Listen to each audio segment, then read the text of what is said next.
Are you a technician who wants to set yourself apart?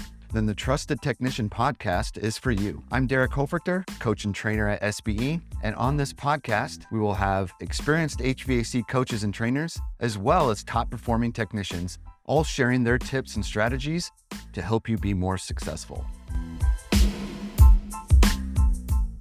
Hey, everybody. Welcome to the Trusted Technician.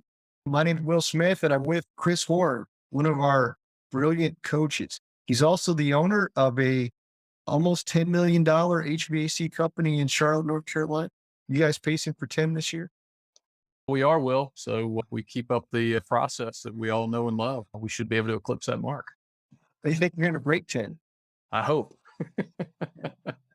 All right. So what we're going to talk about is how to make sure we keep the acceleration happening. It's been a very good year. You guys grew, 50% last year? Yeah, just under that, but had an amazing growth period from 2020 to 2021 and just trying to maintain that momentum and maximize every opportunity we can. Doing it again in 22. The challenge we're going to talk about today is the rush of summer is now coming to an end. You guys have done a great job. You're on pace to break records for a second year in a row. And there's a transition coming up. And if you want your guys to keep momentum, they're going to have to shift gears. You've been doing this a long time, Chris. So I'm curious, when you think about the seasonality of our business, tell me about what it's like being in the business. Is there a month when it just falls off the cliff for you? Yes, typically it's around this time of year. You get into late September, October, and again, depending on the geography, it could even stretch into November. But what we've experienced is the technicians have come off a very high demand season and they've been running and they're somewhat tired and they expect two things. One is that there's going to be a slowdown, meaning volume's going to drop. And two is that they're going to do nothing but tune-ups or maintenance agreements. And so it's about not only motivating the technicians and helping them understand the importance of it, but also making sure we fulfill the obligation to those customers that trust us and love us so very much. So I just heard a couple of things that sound pretty interesting. Number one is they're looking forward to a break, like slowing down and taking a break. The other thing is they're looking forward to a bunch of calls they don't really want to run. So it sounds like there's two major problems here for them to shift gears. Yep, exactly right. They are definitely looking for a little bit of a break, kind of a shortened schedule, if you will, kind of take the foot off the gas. And I don't know of any technician that I can think of that raises their hand to go, hey, I want to do nothing but tune-ups or maintenance agreements over the next month and a half. You're not looking hard enough, Chris. I know a couple.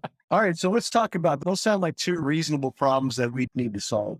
So what could you do in your business to give them the sense of the after summer, let's take a breather? There's a lot of research that says that recovery after extreme exertion is very important, whether you're lifting weights or you get a good night's rest. After a long summer, that break is probably really helpful to recharge, reload for the tune-up season. Have you guys done anything specific to kind of help them recover after the summer and really catch their breath? Yeah, probably the biggest thing we've put in place is to make sure that we have an understanding both from our CSR dispatching team and the technicians as to the time that will be allotted. So they get into a routine or a rhythm that becomes sort of a recovery period. So if you have 2 systems or 3 systems, there's X number of minutes that are assigned to that. And so going into the call, the technicians hopefully do not feel rushed or have this perception that they've got 10 or 12 calls on the schedule, because that's definitely not the case during maintenance season. But to promote the idea and the fact that they're going to have plenty of time to complete that call. Okay, so it's not like you got to take a vacation. It's more like you've been hauling ass all summer. You've been working long hours. You've been taking emergency calls. And now as we shift gears, we want you to start focusing on, you have as much time as you need to go do a good job and take your time on that call. So just relax. Yep, absolutely. And to that, a lot of times technicians will find things that they may not want to present for fear that either they're going to have to stay at that call for an extended period of time, which may parlay into a later schedule. But what we advise is, hey, if you find something that is a necessity in homeowners' eyes, let's contact the office and we'll give you some more time. We'll move another maintenance agreement so you can stay there keep that customer engaged, and just follow the process so you maximize the ticket. Okay. So step one is for taking a break at the end of the summer is to, hey, look, you have time on this call. Just slow down, take a breather. Nothing's on fire. Just take your time and look for everything. And step two is call the office. If you find things, communicate. Just talk to the office and let them know what's going on. So if they need to reschedule, put somebody later, call them somebody else and just give you the time to stay there, because the most important thing that you do in the off season is actually make those calls productive. Correct. We have to make them productive. First of all, we owe it to the homeowner to give them a solid tune-up. But the other part is we owe it to them to demonstrate what we find during the tune-up. We're doing a complete system checkup and cleaning and verifying and testing. When we find things, we have to make sure we present that to them, then give ourselves enough time to complete repairs if they want them, or at least to continue to ask great questions so we can uncover what the solution may be for that customer. I love it. All right. Any other thoughts on giving them a break and slowing down? I think we have to practice what we preach. So, telling our technicians that we're going to slow things down and give them ample time. It's not a get out of jail free card where they can just kick it in neutral and not produce or kind of coast. But I think one or two, particularly if you have bell cow technicians that are kind of leading the charge and they realize, you know what, these folks are really trying to work with us. So our schedule makes sense and we have time to complete the job and do a thorough maintenance agreement. Then it will just gain momentum. And from there, it will spread out to the rest of the team. Bell cows. How do you promote a bell cow with your team? For us, we'll utilize the app and dashboard and show what a particular technician or two or three that do a really good job on maintenance agreements and what they can produce in terms of average ticket or revenue or even system sales from those maintenance calls. And try to highlight those areas and help them explain and share to the rest of the team members what has worked for them. And it creates a culture of, if this person can do it, then I can certainly do it if I'm motivated enough. Nice. Do you do that in one-on-one coaching, or do you do that in group sessions, or is it every week, every other week? How often are you doing that? Yeah, it's a little both. So we do weekly team meetings to where we'll just have the group share what's working or what kind of struggles they're having with any call. But this time of year, it's normally maintenance agreements. And then we break off into smaller subsets, 2 to 3 techs, so we can do some in-depth app and dashboard review. And then during one-on-ones, we always bring those up so we can see the stats and let's focus on what's working and see what we can do to continue that. And if it's not working, let's talk about it so we can figure out what we can do to help. Nice. So that leads me into, you said two things when we started. There's two major problems. One is they feel that like they're taking a break and they're getting a breather. And we kind of discussed how to do that. And then the next thing is they may not be looking forward to running the tune-up call in the first place. It's not their favorite kind of call to run. And you may not know anybody that loves it, but I know a couple guys that just love running tune-ups. So let's talk about, how do you get a technician to love running tune-ups? I think if they have some success by following the trusted advisor process, and most importantly, homeowner or customer engagement, if we can get them involved from the get-go and those technicians have some success and can see that, hey, if I share a picture or a video or actually bring them around to the side of the house so they can see the before and after, or they can see the finished product when I'm done with it, that's where the traction really takes place. And the seed is planted on, this isn't just a routine maintenance visit. I've got an opportunity here to really do something great.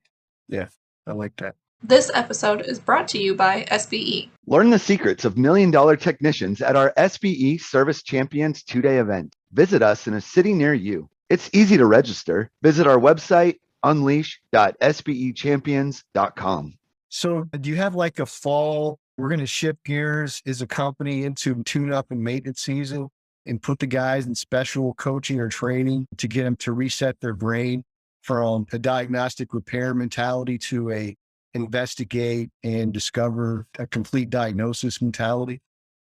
Yeah, that's a great question. So the transition takes place in terms of, let's focus on two things. One is we're about to go into a different season where we're going to be very maintenance heavy. So first of all, let's make sure we're all reviewed and refreshed on the checklist that we utilize. So everyone has an understanding of, here are the 28, 56, 172 points, however many your company has, and follow that process step by step. So that's sort of step one.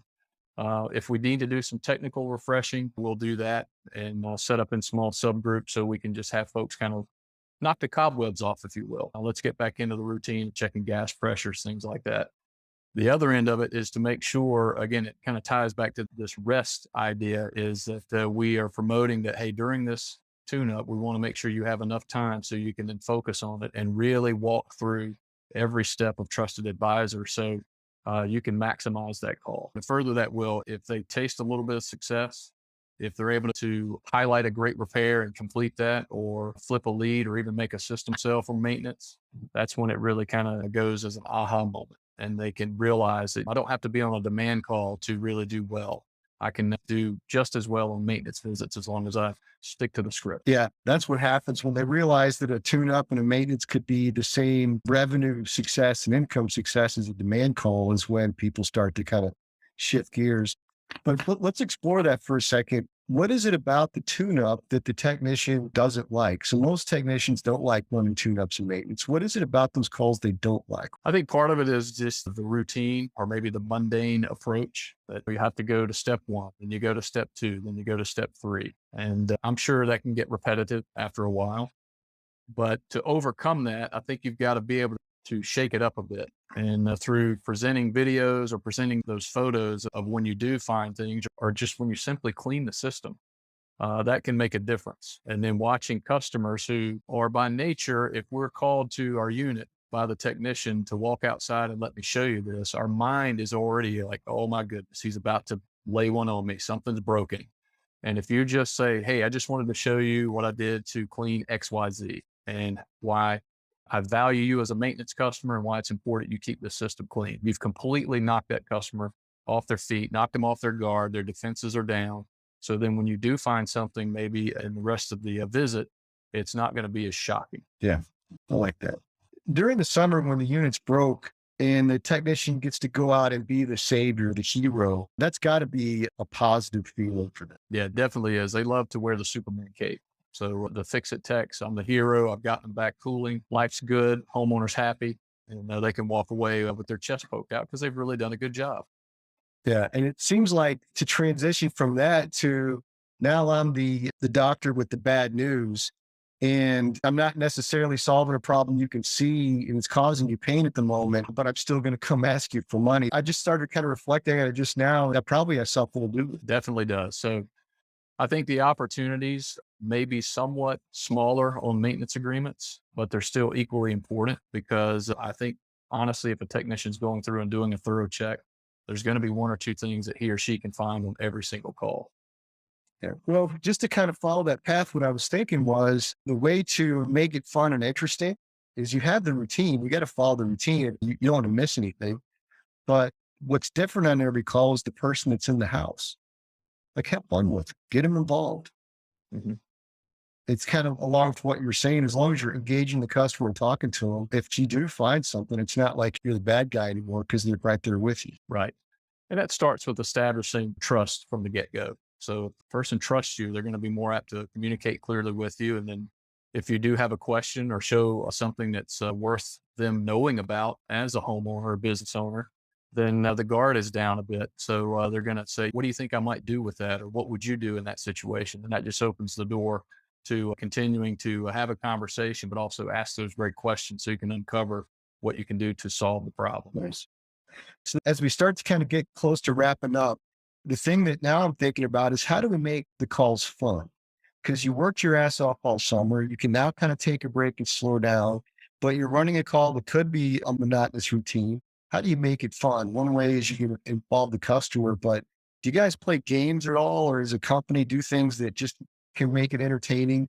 Absolutely. So there are a couple of things that happen. One is we've got some internal chats that will take place. And so we might throw something out there that says, hey, team, share the craziest thing that you found on a maintenance visit this week, and just watch that traffic.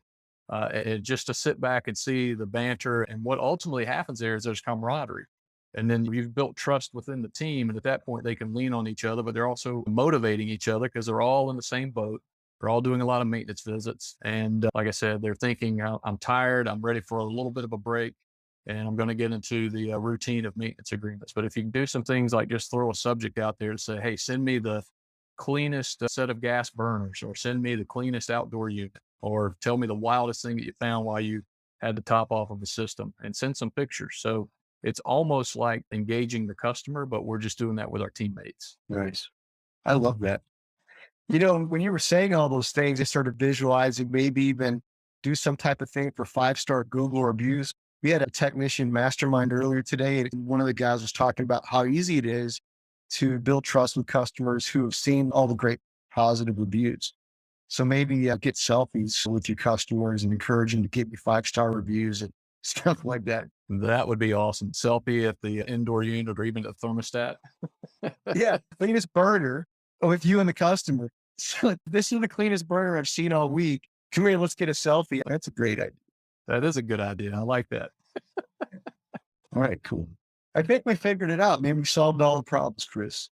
We have. Maintenance agreements are certainly important, right? They're in many ways the lifeblood of the system. And most technicians don't enjoy them or don't enjoy this part of the season. I think if you can have some fun with it, but also stick to a script and practice your trusted advisor process, at the end of the day, you can get through those tune-ups that are stacked up from now to doomsday, but also have a little fun with it and make a lot of money. A lot of times our technicians look at maintenance season like, it's terrible. And owners look at it from the perspective of, oh my gosh, it's mind numbing because we don't make as much money. But we have to look at it like this. We're training our technicians for the next demand season. That's the takeaway, is if we can get really good at it on maintenance visits, then we can be ultra successful at it on demand service.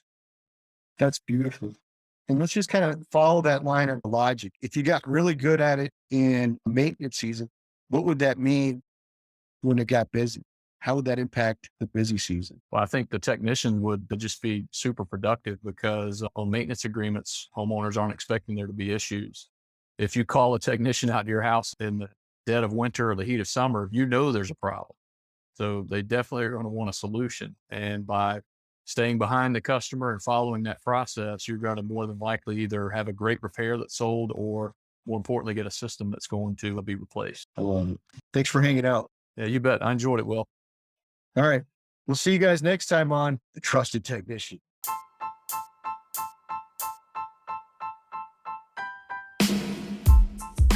Thank you for listening to the Trusted Technician podcast. If you would like to learn more about SBE, you can find us online at sbeodyssey.com. If you enjoyed today's episode, we would appreciate it if you would leave us a review. Thank you for tuning in, and we'll see you next time.